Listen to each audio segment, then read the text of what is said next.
श्री राम शरणं मम। श्री रामभद्र शरणं मम। श्री रामचंद्र शरणं मम। साधकों, प्राणायाम विषयक विमर्श के प्रथम सत्र में आपको यह तो विदित हो ही गया होगा कि कूटस्थ चेतन की ज्ञानाभिन्न क्रियामयी अवस्था प्राणना है और उसी प्राणना की चंचलावस्था ही मन है। मन की विषयमयी स्थिति वासना है और वासना की फलानुकूल साधनमयी संस्थिति नाड़ियाँ एवं इंद्रिय वर्ग हैं, जिनमें मन का वेगपूर्ण संचार होता है। यही वेगपूर्ण संचार वात है। इसी वात का सार सर्वस्व प्राण है। इस प्राण को पुनः विभिन्न रूपों में हम समझने का प्रयास करेंगे। तदनंतर प्राणायाम शब्द पर विचार प्रस्तुत करेंगे। तो आइए, प्राण के क्या क्या अर्थ हैं, इन्हें थोड़ा सा समझ लें, एक दृष्टि इन पर भी डाल लें। प्राणाः का अर्थ विषयाः है, क्योंकि विषयों का अवलंबन करके ही तो जीवगण जीवन धारण करते हैं। इसीलिए कहा जाता है प्राणा वै विषयाः, प्राण ही विषय हैं। इसी कारण तो अति प्रियजन को लोग कहते हैं आप तो हमारे प्राण हैं। जैसे नारी पति को बोलती है आप तो मेरे प्राण हैं। पुरुष नारी से कहता है आप तो मेरी प्राण स्वरूपा हैं। इसी प्रकार से अन्न को, जल को, वायु को, इसी प्रकार जो अनेक धन हैं उन सब को प्राण कहते हैं। जिसका जीवन जिसके अवलंबन से चलता है वही उसके लिए प्राण पदार्थ है। इसीलिए प्राणा वै विषयाः कहते हैं। यह बहुवचन में प्रयोग होता है, एक वचन में नहीं। दिवादिगण में पठित धातु है अण प्राण ने, इसमें प्र उपसर्ग करके प्रयोग करते हैं। चलिए, तो प्रयोग हम बोलते हैं प्राण्यते। प्राण्यते अर्थात जीवति, जीवगण। कौन जीवित हो रहा है? जीवगण, प्राण्यते का अर्थ जीवति हुआ। तो यही ते पदार्था, जिन पदार्थों के सहारे ये जीवगण जीवन धारण करते हैं, उन विषयों का नाम प्राण है। पर याद रखें, यह सदा बहुवचन में प्रयुक्त होगा। अब दूसरा अर्थ बतलाते हैं। नाड़ियों का नाम भी प्राण है। प्राणाः वै नाड़ी गणाः, क्योंकि नाड़ियों ने देह को, इंद्रिय समूह को बांध रखा है। कैसे बांधा है? प्रकर्षतया, क्योंकि बंधन अर्थ में अनिधातु भ्वादिगण में पठित है। यथा अनिबंधने, तो प्र उपसर्ग पूर्वक इसका प्रयोग हम करते हैं। आप सुनिए। प्राणन्ति अर्थात प्रणिबध्नन्ति, कम प्रणिबध्नन्ति देहम इंद्रियाणि ते नाड़ी समूहा प्राणाः। इसका अर्थ है जो लोग प्रणिबंधन करते हैं, किसका? देह का, इंद्रियों का, उन नाड़ी समूहों का नाम प्राण है। तो इसलिए प्राणाः वै नाड़ी समूहाः, ये बहुवचन में प्रयोग होता है। अब तीसरा अर्थ जानिए। प्राणाः का तृतीय अर्थ है इंद्रियां, क्योंकि विषयों के संसर्ग से ये इंद्रियां फुत्कार करने लगती हैं। विषयों के समीप पहुंच जाए, उदाहरण के लिए कोई रस का लोभी सुंदर भोजन को देख ले तो उसके मुख में, रसना में रस का स्राव होने लगता है। तो इसलिए ये इंद्रियगण विषयों को देखकर या उनके संसर्ग को प्राप्त कर प्रस्फुरित होने लगती हैं। अन प्राणने धातु भ्वादिगण में परिपठित है, तो उसका प्रयोग हम करते हैं। विषय संसर्गात अनीति स्वसिति प्रस्फुरति इंद्रियगणः, तस्मात् इंद्रियगणाः प्राणाः। पंडित जन प्राणाः पद से उपनिषद इत्यादि में इंद्रियों को जानते हैं। प्राणाः वै इंद्रियगणाः, इसका भी बहुवचन में प्रयोग होता है। अन प्राणने धातु भ्वादि में परिपठित है। अब देखिए चतुर्थ अर्थ बतलाते हैं प्राणाः का। प्राणाः का अर्थ है बाताः, क्योंकि भ्वादिगण में अण शब्दे धातु पठित है। अणन्ति नाड़ी मध्ये शब्दम कुर्वन्ति ये ते प्राणाः, अर्थात वाताः, ये बहुवचन में होगा, क्योंकि नाड़ियों के मध्य में प्रयाण करते समय ये वात वायु समूह ध्वनि करते हैं, शब्द करते हैं। इसीलिए इन वायुओं को, वातों को भी प्राण कहते हैं। इसका भी प्रयोग बहुवचन में ही होता है। प्राणाः वाताः।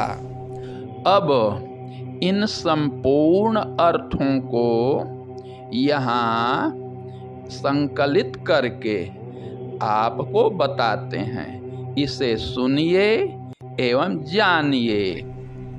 विषय भी प्राण हैं, इंद्रियां भी तो प्राण हैं, और वात भी प्राण हैं, नाड़ियां भी प्राण हैं। अब इन चारों का मिलान करते हैं। विषय रूपी प्राणों में विहरणशील इंद्रिय भूत प्राणों को अनुबद्ध करके रखने वाली प्राणभूत नाड़ियों के रूप में वर्तमान जो प्राण, इनमें प्रयाण करने वाले वात रूपधारी प्राणों को मूल केंद्र में एकत्र करके उन्हें तपाया जाए, उन्हें तपा करके सूक्ष्म बनाया जाए और सूक्ष्म बना करके दंडायमान मेरुदंड के मध्य में विद्यमान प्राण रूपी नाल के पथ से शिखर में उत्तम संस्थान में प्रापण कराने का नाम ही क्रिया योग का प्राणायाम है। तो प्राण में प्राण विहार करता है, वह प्राण विहारी प्राण प्राणों से आबद्ध है। उस नाड़ीभूत प्राण में प्रयाणशील भी प्राण ही है, इसका सार भी तो प्राण ही है। आहा, प्राण ही प्राण है, सर्व शरीर सर्व क्रिया प्राणमय है। योगी इस सब का अनुभव करके प्राणमय हो जाता है। बस प्राण ही प्राण है, यह प्राणों का चक्र प्राणायाम है।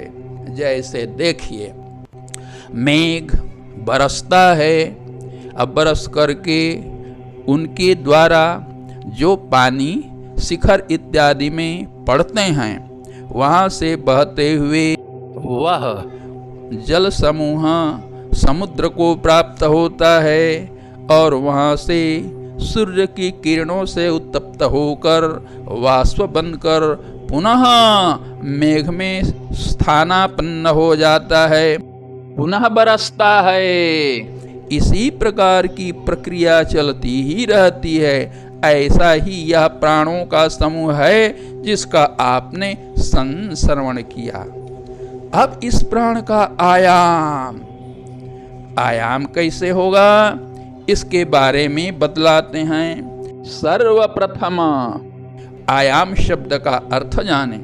आयाम में आ तो उपसर्ग है और या धातु है। यह या धातु अदादिगण में परिपठित है। यथा या प्रापणे, अतः याम का अर्थ होता है पहुंचाना और आ का अर्थ समन्तात। संपूर्ण नाड़ी जाल में संव्याप्त बात समूहों को शिखर देश में पहुंचाने का नाम आयाम है।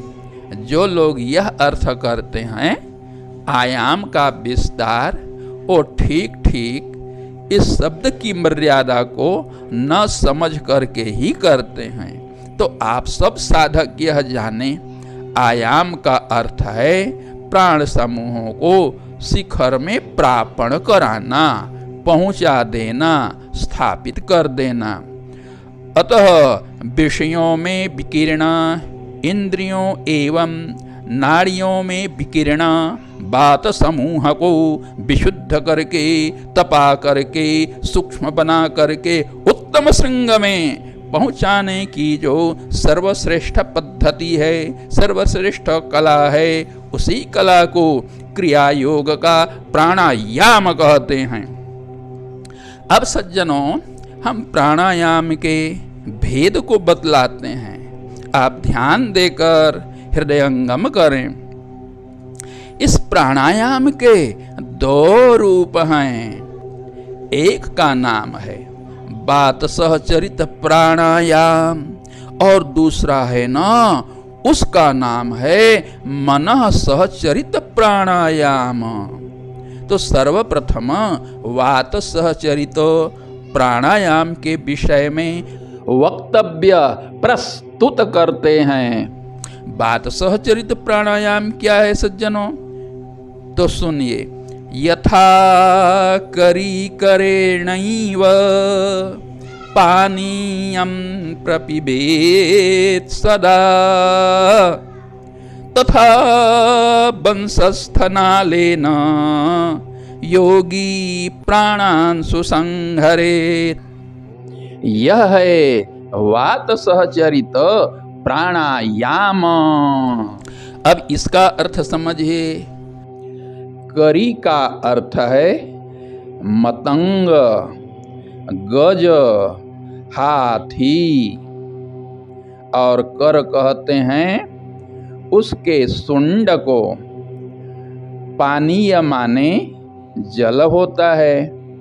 जैसे गजराज सदा अपने सुंडा दंड से जल का सेवन करता है, उसी प्रकार योगी वंश दंड के नाल से प्राण का आसेवन करता है, तो उसे वात सहचरित क्रिया योग का प्राणायाम कहते हैं। इसी का पुनः पुनरावर्तन करते हैं। यथा करी करेणैव, जैसे हाथी सदा सर्वदा मुख लगाकर पानीय पान नहीं करता, अपितु अपने सुंडा दंड में भर करके उस जल का सेवन करता है। सदा हाथी सुंडा दंड से जलपान करता है, जल संग्रह करता है। ठीक इसी प्रकार से क्रिया योगी अपने मेरुदंड के मध्य में विद्यमान नाल से सुसंहरेत कहते हैं। तथा वंशस्थ नालेन योगी प्राणान सुसंहरेत। ध्यान दीजिए, सुसंहरेत पद में ह्री धातु है, सु उपसर्ग है, सम उपसर्ग है। दोनों उपसर्गों से दो प्रकार की क्रिया होती है। सु का अर्थ है सुंदर और सम का अर्थ है ठीक ठीक। समुचित एवं सुंदर प्रकारेण प्राणों का आकर्षण करता है और संहरण करता है। इसी का नाम है वात सहचरित प्राणायाम। इसमें सुपद से यात और समपद से आयात समझें। जब हम सुहरेत कहेंगे तो उसका अर्थ है ऊर्ध्वाकर्षण करना, और संहरेत ऐसा कहें तो उसका अर्थ है अधः अवतरण करना। तो ये योगियों के, कौन योगियों के? क्रिया योगियों के। कौन क्रिया योगियों के? जो लोग गुरु परंपरा से क्रिया योग का अभ्यास करते हैं, उनका इसी में प्रयोजन है, यही अर्थ है। यह एक अति मंजुल पद्धति है जिसमें वातों का आरोहण और वातों का अवरोहण, ये दोनों प्रक्रियाएं एक सामंजस्यपूर्ण रूप से संपादित होती हैं। इनका एक तालमेल है जिसमें एक सुंदर ध्वनि का उदय होता है, जिसमें योगी अपने मन को लगाता है। वह ध्वनि है प्रणव ध्वनि। प्रणव ध्वनि का ऐसा सुंदर गुंजार होता है जिसे सुनकर मनमतंग हस्ती की भांति झूमने लगता है, मस्त होकर स्तंभीरमः बन जाता है। जैसे हाथी एक स्तंभ में ही रमण करने लगता है, उसी प्रकार यहाँ मन रूपी मतंग, मतंग माने हाथी, मेरुदंड को प्राप्त करके उसमें से उदित होने वाले सुंदर गुंजन को, ओंकार ध्वनि को सुनते सुनते मस्त हो जाता है। अब जैसे हाथी स्तंभ रमी हो जाता है, स्तंभी रमा हो जाता है, उसी प्रकार मन भी मेरु वंश रूप स्तंभ में रमण करने लगता है। इसी प्रणव सहचरित वात के यातायात को उपनिषदों में कहा गया है। प्रणवो धनु सरो ह्यात्मा ब्रह्मतल्लक्षमुच्यते अप्रमत्तेन भेतव्यं सर्वतन्मयो भवेत्। मुंडकोपनिषद में गीत गाया जा रहा है। यह जो प्रणव है, जिसे ओंकार कहते हैं, यही तो धनुष है।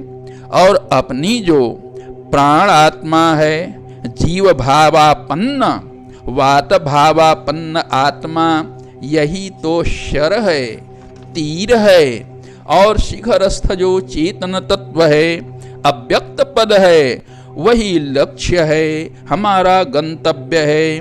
इस गुरु प्रबोधित कौशल को साधक तन्मय होकर साधे, और साधते साधते ग्रंथियों को भेदन करते करते अपने गंतव्य को प्राप्त करे। इसीलिए कहा गया है प्रणवो धनुषरो ह्यात्मा ब्रह्म तल्लक्ष्य मुच्यते अप्रमत्तेन।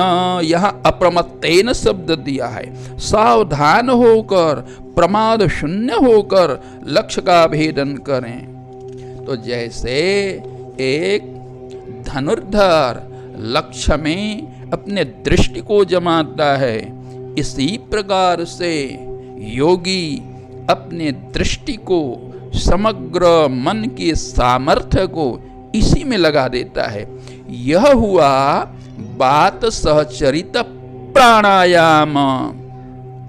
कक्षा के क्रम से विभिन्न भेदों वाला यह प्राणायाम हो ही जाएगा और होता है, जिन्हें समयानुसार आपके कर्णपत्तल में परिवेषण करेंगे।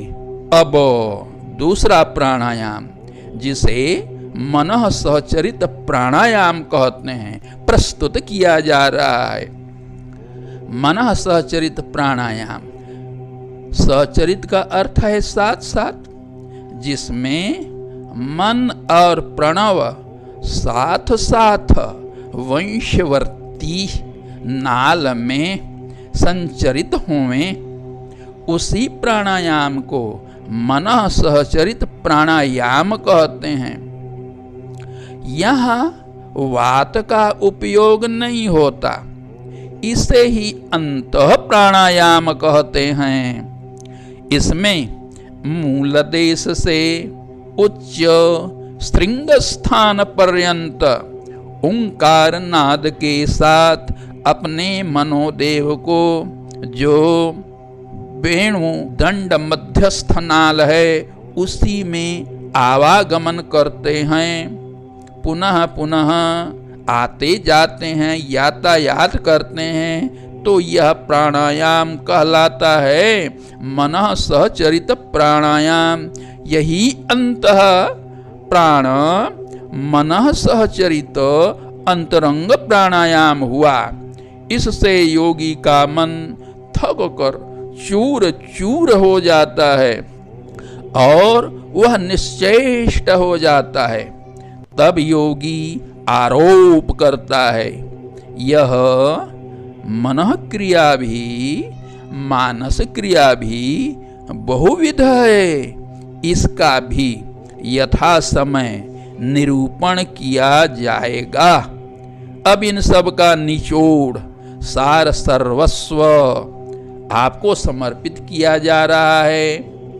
मूल देशात्तु कूटस्थं कूटस्थाच परां स्थितिं प्रापयेत् साधकं योऽसौ प्राणायामो निगद्यते। साधकों, आप सबका मंगल हो। श्री रामः शरणं मम, श्री रामभद्रः शरणं मम, श्री रामचंद्रः शरणं मम।